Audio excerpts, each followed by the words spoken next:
Okay, I would like to sort of focus this on the here and now and see what these non-locality arguments look like in our daily life.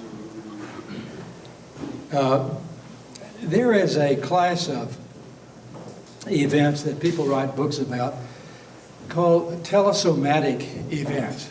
Telesomatic is just a fancy word from the Latin, which means the distant body. And the implication is that although a person looks as if they're single and unitary, they sometimes behave as if they have another body out there. This may sound terribly vague and hopelessly New Age, but let me take you through some of the reasons to say this. One of the most written about telesomatic happenings in medicine have to do with two little 4-year-old identical twins who lived in northern Spain. And this event was thoroughly recorded and investigated by scholars at the University of Seville in Spain. So there's no doubt about the veracity of this description. So a long story short is that one day the father of these little twin girls was going to take them off several kilometers to visit their grandparents. Their names were Sylvia and Marta. And one of these little girls didn't want to go see the grandparents. She wanted to stay home and help her mother with household chores. So one of the twin girls gets taken off to see the grandparents. One stays home. And unfortunately, in helping her mother with chores, she touched her hand to a red-hot iron and erupted in a second-degree big fat blister on one part of the hand. As it turns out, the twin sister, who was off many kilometers away, who had no idea what was going on at home, also erupted at the same time in an identical blister on the same hand. This kid was taken to the hospital, and all this is photographed and recorded. And so this is what is called a telesomatic event. When something happens physically to one person, somebody at a distance crops up with an identical phenomenon. Now, you might think that this is rare and strange, but this happens in about 20% of life histories in identical twins. So 80% of identical twins do not experience this, but 20% do. There's something about these twins. They seem to enjoy being twins. Not all twins who are identical find this a pleasant experience. Things like developing your own personality, being competitive with somebody who looks exactly like you do, it just doesn't go down very well. These are two twins. They lived in London, and they enjoy being twins. They're spoofing this idea that you can be connected with each other and experience common things. Well, I am an identical twin. And one of the reasons I'm drawn to this body of information is because my twin brother Gary, who's a dentist, by the way, he and I have had these things happen all of our life. When we were growing up, we didn't know that there was anything unusual about this. We just called it twin stuff. And we didn't know that it was heretical to have these distant phenomena cropping up. And I'm married to a twin. Barbara and her twin brother have had these distant happenings, physical and psychological, all of their life. So I want to emphasize that these distant correlated happenings occur most frequently not in twins, but in ordinary people. Parents and children who are very close, spouses, siblings, and lovers. If you want to have your mind turned around about this topic, here's the go-to book by Guy Playfair, who's a British investigator, Twin Telepathy. Now, my mother would be very happy that I'm showing the baby pictures here. I've already mentioned my brother and I, and Barbara, my wife, is a fraternal twin. So what do these non-local connections between distant people have to do with healing? There is an enormous literature in this field. If you want to save yourself some time and be very efficient and just read one study, it might be this one. 2 meta-analyses of non-contact healing studies. This was published in Explore Journal, which I serve as executive editor, and it was authored by Chris Rowe, who is a consciousness researcher at the University of Northampton in England. It involved over 100 studies, which were of 2 types. There were studies involving people to people, and then there were studies involving people to non-humans, such as trying to modify the growth characteristics or the biochemistry of bacteria, cells and animals, plants, and so on. The healing methods that were used were intercessory prayer, therapeutic touch, Reiki, Jo-Ray, and other non-specified methods. The conclusion is that the stuff works at a distance, and the effect sizes are statistically significant. This is our way of saying that you cannot explain away the results by saying that they just happen according to chance. Now, if you go deep in this field, you'll find that these studies are of 3 different types. There are human studies. This is like the Barbara Comiskey clinical case. There are spontaneous healings, and there are non-human laboratory experiments. Now, let me just briefly give you an overview of what this field looks like. We find this non-local connectivity, not just between people at a conscious level, but these connected events operate at the cellular level. Let me give you one of the classic experiments which shows this to be true. You can look this one up on the internet. It gives you the scientific paper. It was done by Rita Pizzi and her colleagues at the University of Milan in Italy. What they did was take human brain cells and put them in sealed, protected, metal-lined containers that could not have any electromagnetic signaling between them. So there was no physical contact possible. When they shined a laser light on one batch of these human neurons, the other distant shielded batch of human brain neurons lit up and underwent the same changes as the lasered batch of neurons, even though there simply isn't any explanation how this could happen. And so this is what the experimenters said. Our experimental data seems to strongly suggest that biological systems present non-local properties not explainable by classical models, which is a way of saying, we don't know how this happens classically. There is no explanation. This is a non-local event. This was sort of replicated by Ashkan Farhadi, who is a researcher at Rush University Medical Center in Chicago. What they did was to take different types of cells, human epithelial cells, and when they exposed one batch to human peroxide, the other changed instantly into the same degree. Again, how is this possible? It gets stranger. If you look at the ability of people to interact with molecules and you separate them by hundreds of miles, here's what happens. Working singly and in groups of up to 150 people, individuals who enter a mental experience of peace and love are able to modify by unwinding the structure of equine DNA molecules from a distance of several hundred miles. And if this doesn't mess up your mind, let me run this by you.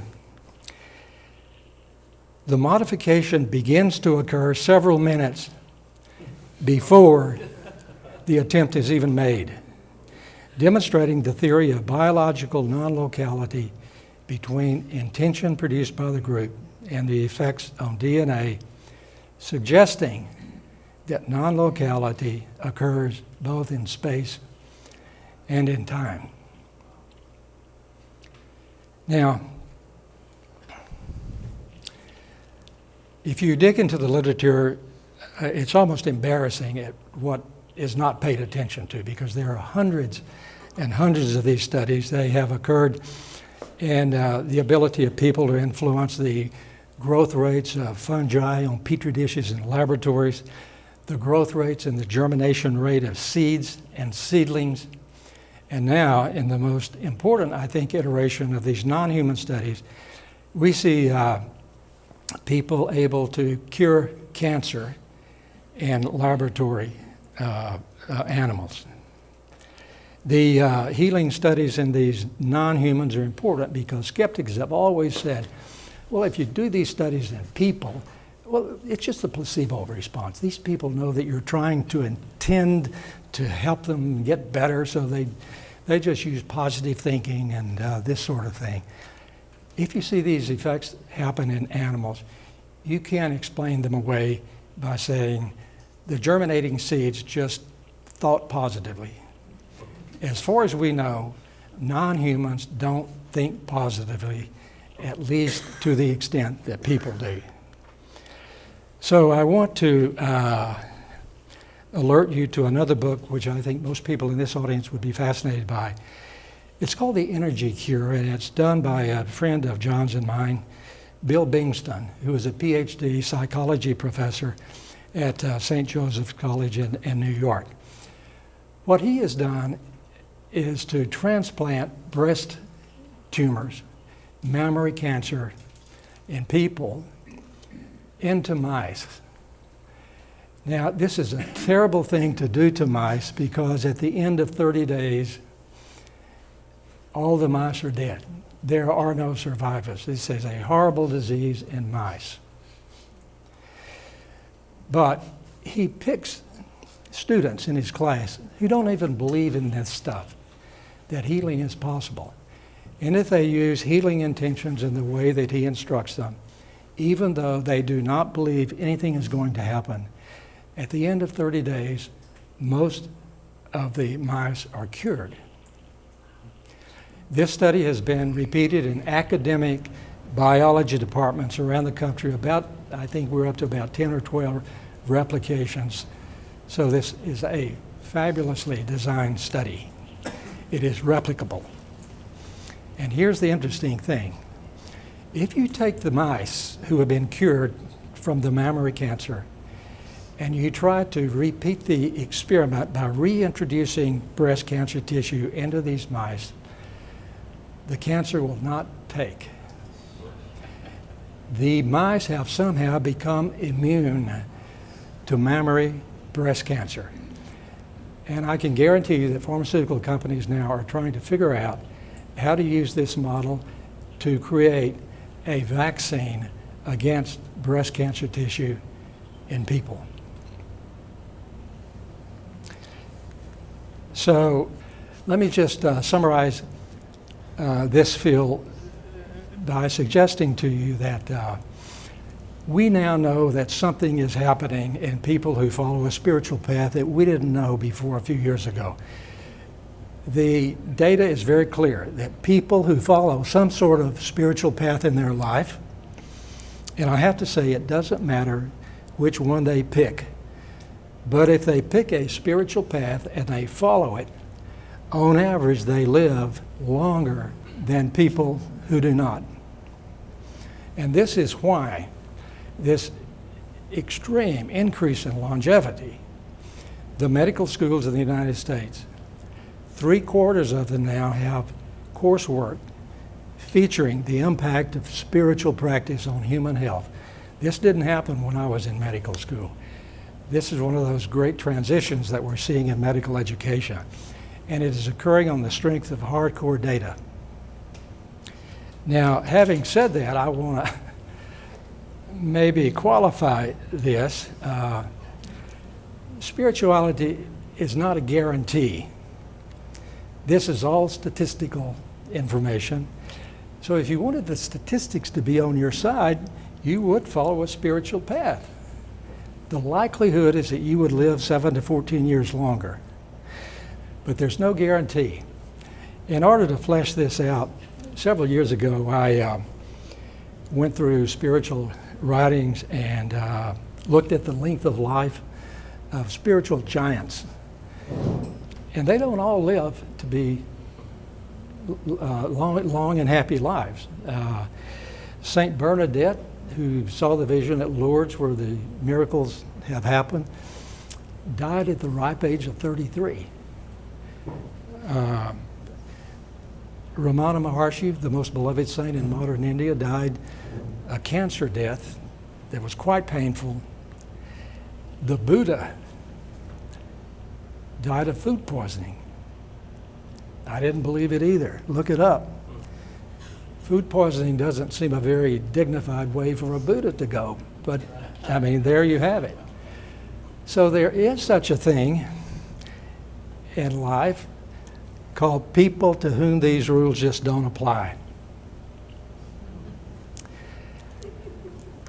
I know patients who don't have any spirituality that you can see, who smoke 4 packs a day, get away with it, and live to be 100.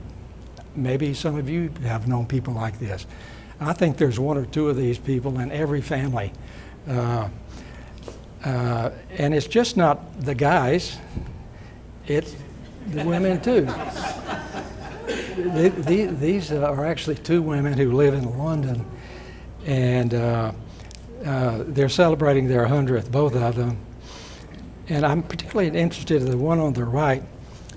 She's drinking, looks like some kind of whiskey, and smoking, but around her neck is a little crucifix. So maybe she has some incipient spiritual contact that is just not obvious there. People have tried to quantify and identify where in the body healing happens when people intend or pray for somebody at a distance. One of the great studies is that of Jean Octoberg, who collaborated with my wife several years ago. What she did was to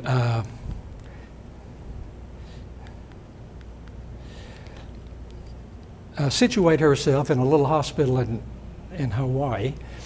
And this hospital was built, and this study was financed by a guy named Earl Backin, who invented the cardiac implantable pacemaker and founded Medtronic, which is the largest business of its kind on earth currently. So what she did, because he wanted to study distant healing in the Hawaii culture, he brought her to Hawaii, and she integrated herself with local Hawaiian healers. She spent 2 years getting to know them, and so at the end of 2 years, she was ready to do the study. She asked these healers to go out and recruit patients with whom they had worked and bring them back as subjects for the study. The study involved doing fMRI brain scans at a distance while the healer was way off doing the healer thing. And so while the healers were intending healing or praying or trying to wish or whatever they called it, some of them just called it healing, there were brain scans done on the people at a distance. And there were amazing changes in the brain only when the healer was doing the healer thing, not at any other time. The results were published. They were phenomenal. The brain areas that were affected were the frontal, the precuneus, and the anterior middle cingulate regions. And if you did a statistical analysis on this, you could show that there was only 2 chances in about 10,000 that the results happened according to chance. I want to mention one study that I was peripherally involved with, which is fairly sensational. I had written a book in 1993 called Healing Words, which went into all of the studies, the hundreds of studies in people and animals and plants, looking at the apparent ability of people to make a difference with their intentions and their prayers. And so the background took place at the Washington Post. There was a reporter called Tamara Jones who uncovered this case that had happened years and years back, and she was fascinated by it. And so she contacted me for my opinion about whether this sounded legitimate and could really have happened. So the case involved a 4-year-old little girl, Ann O'Neill, and she had a uniformly fatal disease, acute lymphocytic leukemia. She was hospitalized at the University of Maryland Hospital in Baltimore under the care of one of the most famous oncologists in the country at the time, Dr. Milton Sachs. This is not a criticism of Dr. Sachs because he went on to develop chemotherapeutic drugs which for the first time brought about cures in kids with acute lymphocytic leukemia. So this little girl had a disease at the time that was 100% fatal. There were no survivors. She was really sick. She was given last rites. Her grandmother had already made a green satin burial gown for her. And so the nurses in the hospital asked the mother one day, "Are you prepared to let her go?" And the mother was extremely feisty. She said, "Hell no."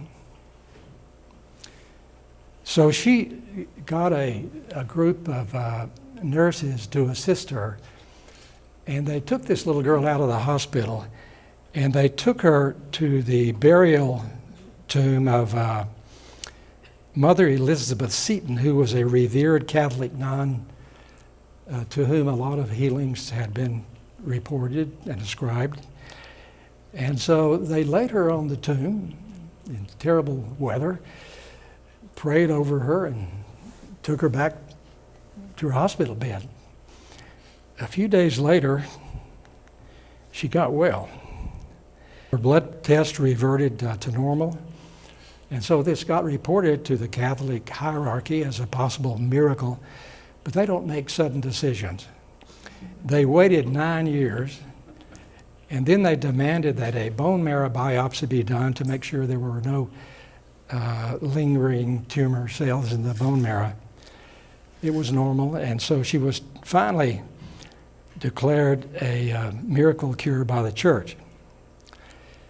So things drifted on for years until this journalist got hold of this story, and she contacted Dr. Sachs.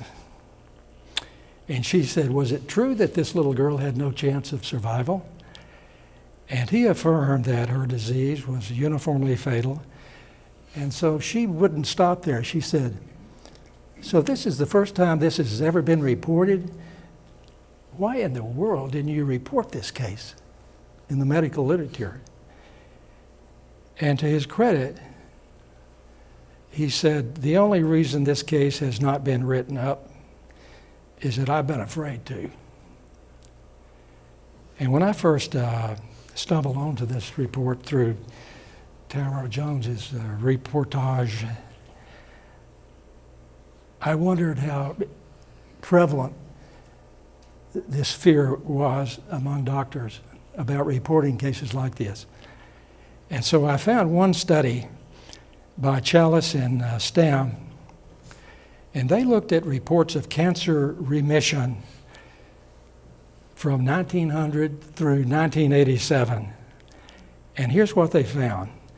No physician was willing to risk his or her reputation by reporting a case of spontaneous regression that he or she felt was due to a psychological method. So I don't know if you want to say, well, if these things are so common, why don't I hear about them? I mean, I've never heard of anything like this. Well, there's a pretty good reason why.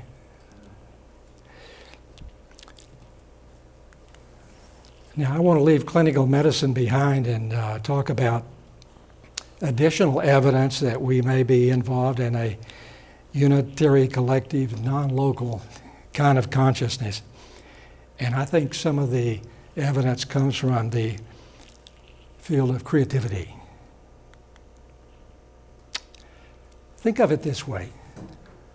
If you're struggling to create something, if there is a unitary form of non-local consciousness where consciousness comes together, it just might be that under certain circumstances and certain forms of discipline, you might be able to access this connected pool of knowledge and knowing and download, so to speak, the information you need to create something. One person who was onto this idea, I've already mentioned Emerson. There is one mind common to all individual men. What Plato has thought, he may think.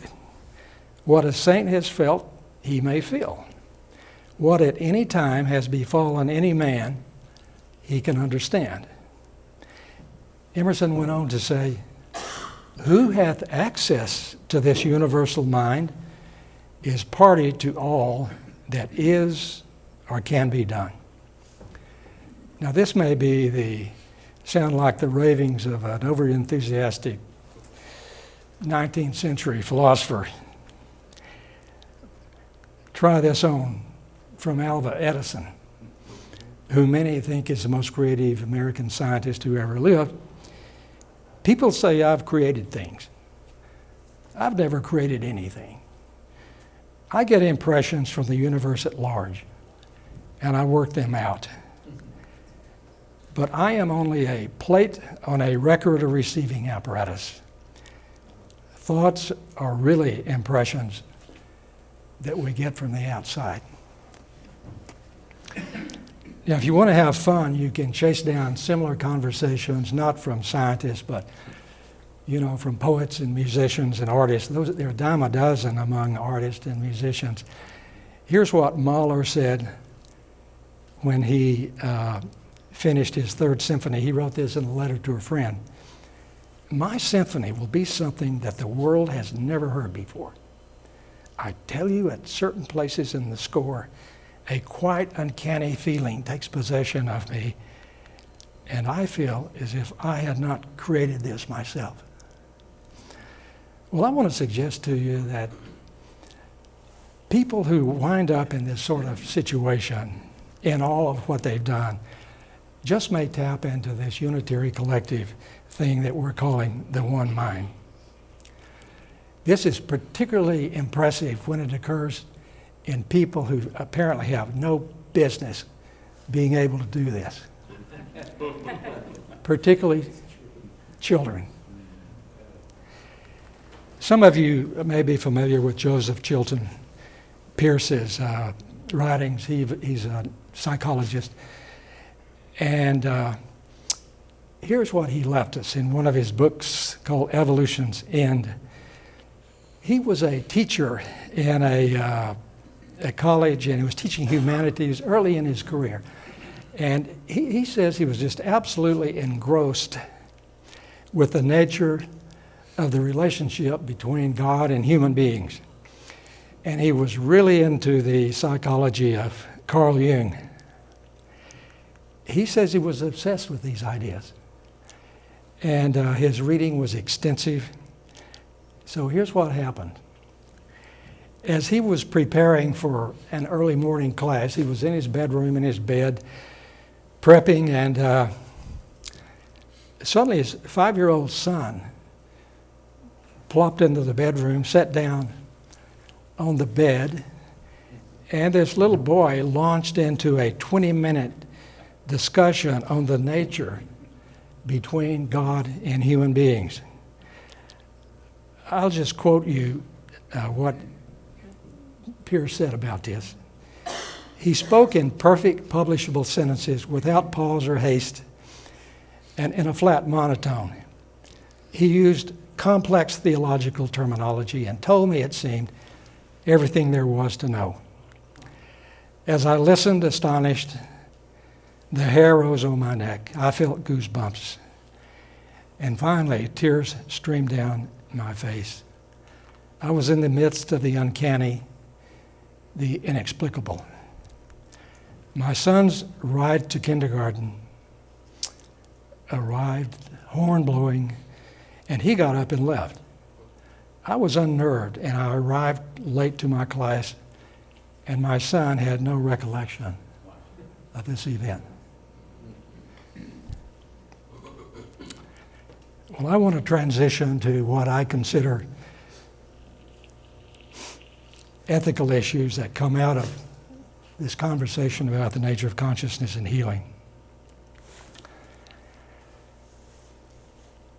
I think one of the transitions we're making is that if we recognize that we're all connected, then there is always a collective and global aspect to what you and I commonly call personal health.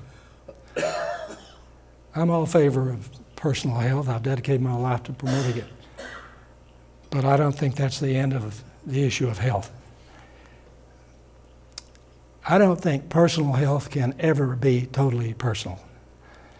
Because if consciousness is unitary, then the health of one person affects the health of everybody else to some extent. So that the health of this beautiful Western baby on the left is never totally distinct from the health of these 3 kids in a refugee camp in East Africa.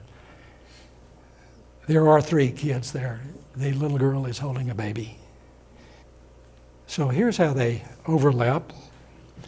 The individual and the societal and the global all come together at a certain point. If we were to take this seriously, I think it would make a tremendous difference in how we behave, because it would allow an upgrade to what we in this culture generally refer to as the golden rule, which exists in some form in all the major world's religions. We would be able to change this version of the golden rule from do unto others as you would have them to do unto you to something like this. Be kind to others, because in some sense they are you. Ramana Maharshi, the most beloved saint in modern India, was once asked, how should we treat others? His answer was, there are no others. I think we're at the point in the evolution of our species to say that our future survival likely depends on the degree to which we experience this connectivity that comes through non-local consciousness.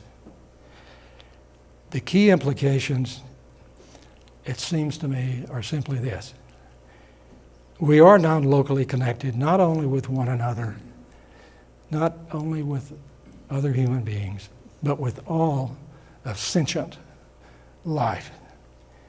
And when we deeply realize this, all of life becomes sacred and precious and worth saving.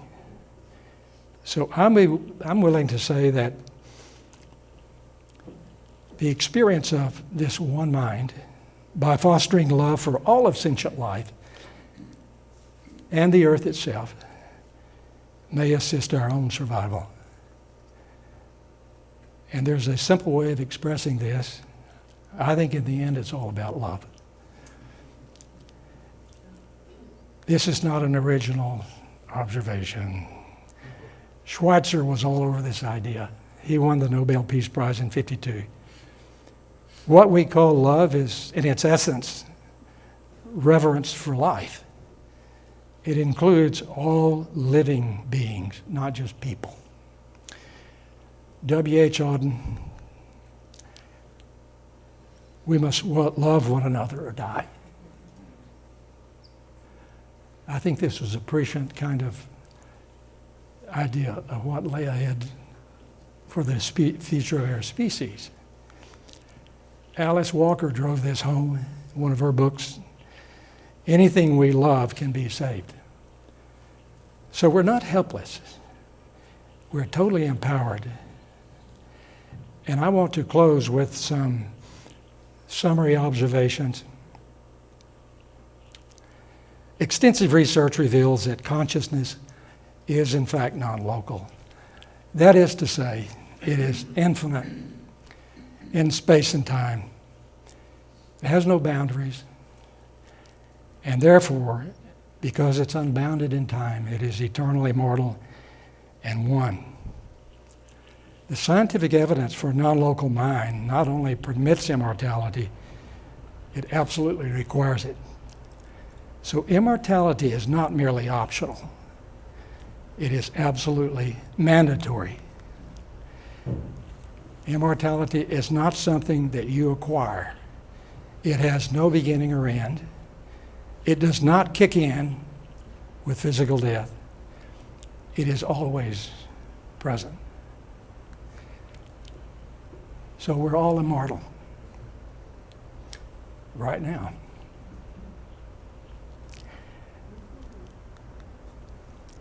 One of my literary heroes was Aldous Huxley, the great British novelist. Here's the situation. He had moved to Southern California and he was dying. And he was famous. And many people and close friends came to his house, and they were in the forefront of the house, and Huxley was back in the bedroom doing his dying. And so the people out front elected a representative to go back and ask him a question. And the question was, Professor Huxley, do you have any advice for those of us who will be left behind? And here's what he said, and we know this because his physician was at the bedside taking it all down. People often ask me, what is the most effective technique for transforming their life? It's a little embarrassing after years and years of research and experimentation. I have to say that the best answer is just be a little kinder.